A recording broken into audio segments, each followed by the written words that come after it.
Hi ஜார்ஜி வாங்க. Hi மூதேவி fraud உனக்கு என்ன குளிப்பா இப்போ பிளாக் பண்ணா.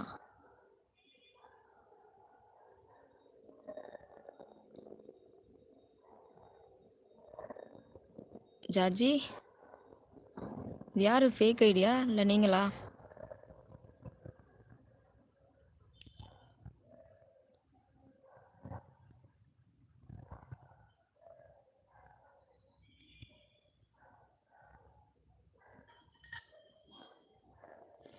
நீ என்ன தான் பேசுகிறேன்னு பார்க்கல, அது யாருன்னு தெரிலையே, ஃபேக்கா என்னன்னு தெரிலையே.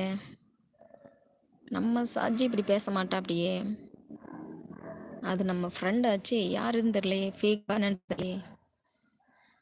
இந்த நிலவின் அழகை எப்போது பார்க்கலாம்? நான் ஜார்ஜி. ஓகே, உண்மையான ஜார்ஜியா இல்லை ஃபேக் ஐடியான்னு தெரிலையே. அதை எப்படி நீ சொல்கிறது எப்படி எனக்கு எப்படி தெரியும்? ஏன்னா நான் அந்த லைவில் இருக்கிற அந்த அக்காவோட ஃப்ரெண்டு ஜார்ஜி இப்படி பேச மாட்டான் அப்படியே. மூதேவிங்கிற, என்ன பிஸ்தா பருப்புங்கிற, பிளாக் பண்ணுங்கிற, என்ன பண்ணிடுவ? நான் பிஸ்தா பருப்பு தான், என்ன பண்ணிடுவ நீ? இதெல்லாம் எங்கிட்ட வச்சுக்காத. நீ தானே என்ன பிளாக் பண்ண? யார் நீ ஃபஸ்ட்டு?